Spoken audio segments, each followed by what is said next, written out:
अरशद वारसी, जिसकी एक्टिंग बिल्कुल नेचुरल है, जिसकी कॉमिक टाइमिंग भी परफेक्ट है, जो बंदा हर रोल में फिट हो जाता है, उसके बाद भी उसे वो फेम, पैसा, शोहरत नहीं मिल रही है जो कि वो डिजर्व करता है। मैं सोचा था कि अब शहर के बाद लगता है लोग सीरियसली लेंगे मेरे को एज एन एक्टर या नहीं।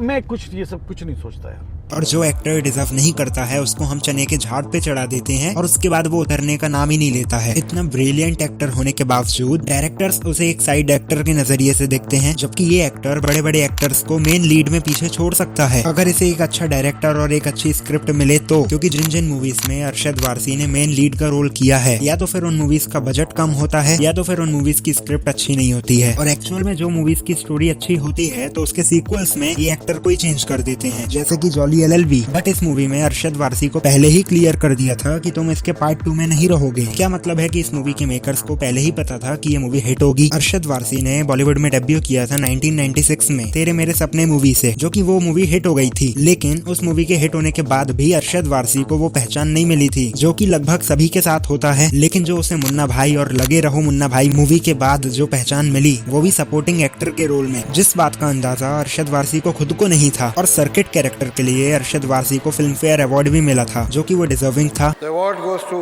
अरशद वारसी। और वारसी के लिए उसकी लाइफ का वो टर्निंग पॉइंट था। लेकिन एक शॉकिंग बात बताऊंगा तुम्हें मैं कि इतना अच्छा कैरेक्टर प्ले करने के बाद भी अरशद वारसी को 6-8 महीने तक कोई काम नहीं मिल रहा था। और तभी अरशद वारसी ने राजकुमार हिरानी के पास जाके अपने सारे डाउट क्लियर कर लिए कि मैंने कोई गलती कर दी थी कि एक्टिंग में, या फिर मेरी एक्टिंग अच्छी नहीं हुई है। तब राजकुमार हिरानी ने ये कहा कि तुमने इतना अच्छा रोल प्ले किया है कि तुम्हें उस रोल के अलावा कोई और रोल में फिट ही नहीं हो पा रहे हो। लोगों को थोड़ा सा टाइम दो समझने के लिए। मुन्ना भाई for about good many months, 5-6 months. I didn't get a film offer. In spite of doing what I did. I was like, what? So I asked Raju, I said, what is this here? So Raju told me, I said, the problem is nobody knows where to fit you. He said, that is the problem. He said, you've done so good in a role that is so small that one doesn't know where to put you now. Motivate करने का तरीका थोड़ा सा casual था कि वो अरशद वारसी, शर्मन जोशी जैसे actors को अच्छी फिल्में नहीं मिलती हैं। मेरा कहने का मतलब ये है कि पहले की तरह फिल्में नहीं मिलती हैं जैसे कि वो पुरानी फिल्में करा करते थे। और अगर उन्हें फिल्में मिल भी गई तो उस मूवी में भी उन्हें सपोर्टिंग एक्टर का रोल दिया जाता है। नो डाउट कि वो उस कैरेक्टर को बहुत ही बेहतरीन तरीके से प्ले करते हैं कि मेन लीड एक्टर भी शर्मा जाए उनकी एक्टिंग देख के। मैं ये तारीफ कर रहा हूँ, बुराई मत समझना। मैं ये तारीफ कर रहा हूँ, बुराई मत समझना। अब यहाँ तक आए हो तो वीडियो को लाइक और चैनल को सब्सक्राइब जरूर करना। बट जो एक मेन हीरो का ऑरा होता है ना, वो एक अलग ही लेवल का होता है। फिर वो चाहे कैसा भी हीरो हो, लो बजट की मूवी का हो या फिर एक हाई बजट की मूवी का, हीरो हीरो ही होता है। अरशद वारसी, शर्मन जोशी, कुणाल खेमू, जॉनी लीवर, इन जैसे एक्टर्स के ऊपर डायरेक्टर्स ने एक स्टैंप लगा दिया है कि ये एक्टर सिर्फ सपोर्टिंग रोल के लिए ही बने हैं, या फिर ये कॉमेडी ही करेगा, इसको सीरियस रोल ऑफर नहीं करेंगे। अगर इसको फिल्म में हीरो रख के फिल्म बनाई तो फिर फिल्म का फ्लॉप होना पक्का है। तो इसी चक्कर में बाकी के डायरेक्टर, प्रोड्यूसर भी इनसे यही डिमांड करते हैं कि हमारी फिल्म में भी तुम वैसा ही काम करो जैसे कि तुम अपनी हर फिल्म में करते हो। और फिर वो लोग भी इन्हें जब ही मौका देते हैं जब उनकी फिल्म में कोई सपोर्टिंग रोल की जरूरत होती है। और इसमें कोई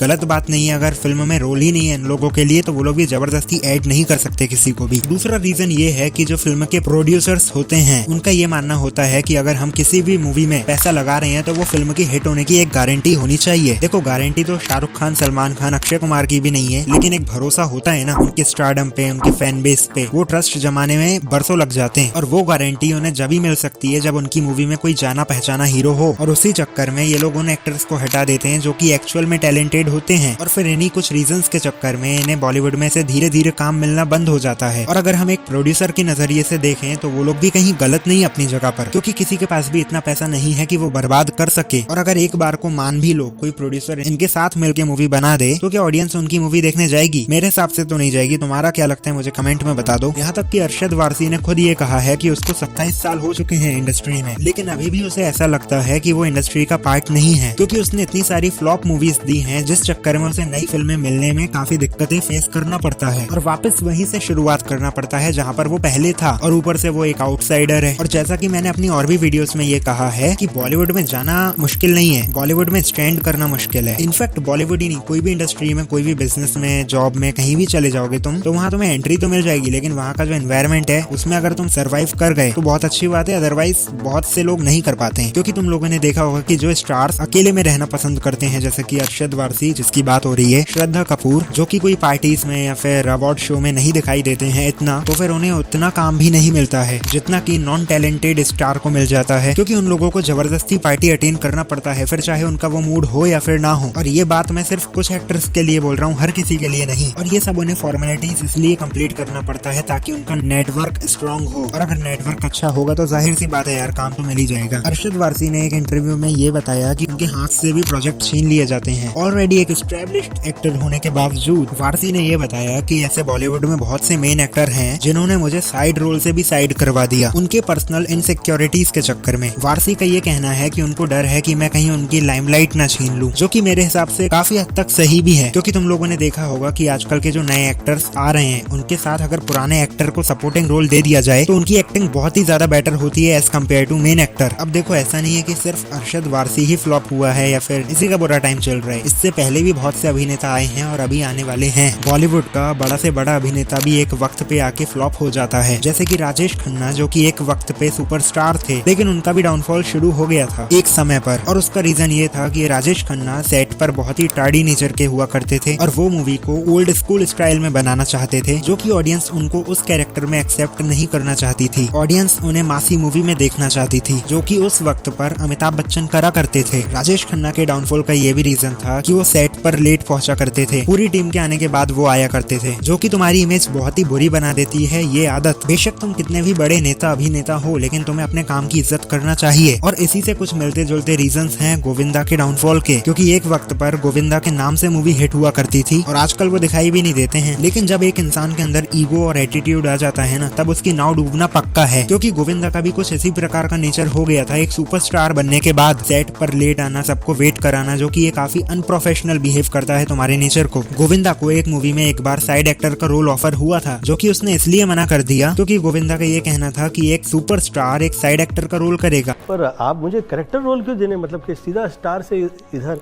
और वैसे तो ये लोग गाते रहते हैं कि कोई काम छोटा या बड़ा नहीं होता। बेंच। फिर एक बार गोविंदा को ताल मूवी का टाइटल पसंद नहीं आया, इसलिए उसने मूवी को रिजेक्ट कर दिया सिर्फ एक टाइटल के वजह से। सुभाष घई ने आपको ताल का रोल ऑफर किया था, जो बाद में अनिल कपूर ने किया।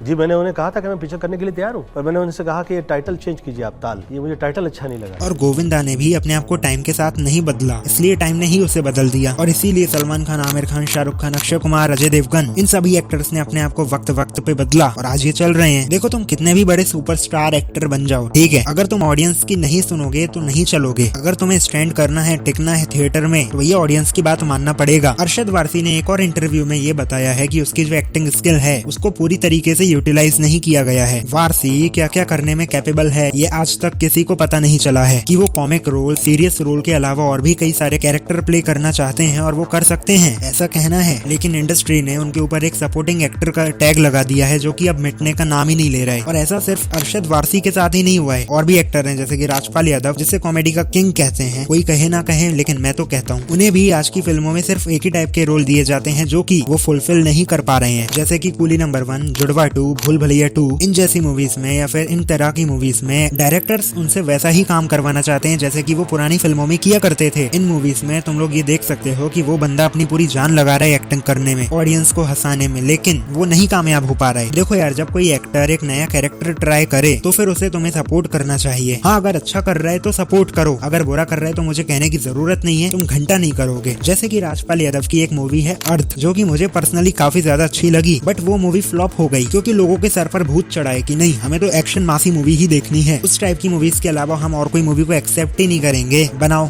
कितनी मूवी बनाओगे तुम लोग। देखो, जरूरी नहीं है कि बॉलीवुड की हर एक मूवी खराब हो या फिर साउथ की हर एक मूवी अच्छी हो। मैटर ये करता है कि तुम्हें कंटेंट परखना आना चाहिए। ऐसा मत करो कि जिस मूवी में बंदूक की गोली चल गई उस मूवी को ब्लॉकबस्टर बना दोगे, और जिस मूवी में रोमांस, लड़की, सेक्स, सुक्स कुछ भी नहीं है उस मूवी को फ्लॉप कर दोगे। और अगर तुम्हें ये लगता है कि जैसा इन एक्टर्स के साथ हो रहा है वैसा कोई और एक्टर के साथ ना हो, तो फिर कोई भी नया एक्टर अगर नया कैरेक्टर ट्राई करे तो फिर उसे एक बार एक्सेप्ट करके देखो। अगर अच्छा कर रहे तो ठीक, नहीं तो बाकी का तुम्हें पता ही है। मुझे ये बताओ कमेंट में कि तुम्हारा फेवरेट सपोर्टिंग कैरेक्टर कौन सा है, राजपाल यादव, जॉनी लीवर, अरशद वारसी, कुणाल खेमू, शर्मन जोशी या फिर संजय मिश्रा। और ऐसा कौन सा एक्टर को तुम लोग जानते हो जिसकी एक्टिंग तो बहुत ही बढ़िया है लेकिन उस बंदे को फिल्म नहीं मिल रही है, और अगर मिल भी रही है तो गिनती की 1 आध 2 बस। कमेंट करके बताओ यार।